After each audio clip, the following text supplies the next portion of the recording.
Processing larger pieces of wood like this with a log and a Bowsaw always proves to be very simple for most people. Of course, we have an anchor point, we have our piece of wood. It's very nice and stable.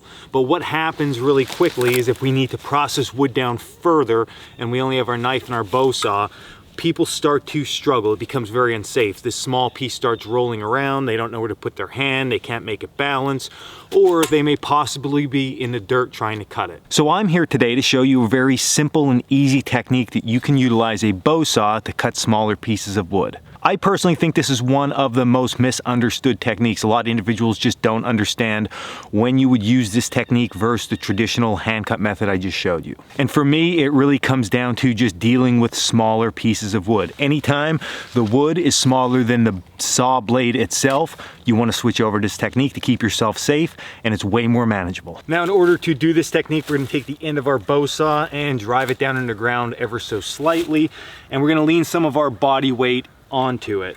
At this point now, we can grab the piece of wood with both our hands and just begin to work this up and down the blade really easily.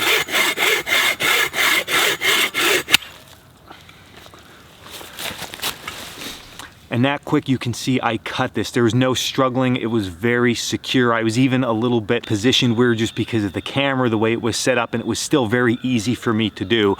Likewise, I could take even a smaller piece yet and process this again if I would need to. So just remember, this is a very viable technique, and a good rule of thumb, if the wood is smaller than the length of the blade, switch over this. Otherwise, feel free to cut away.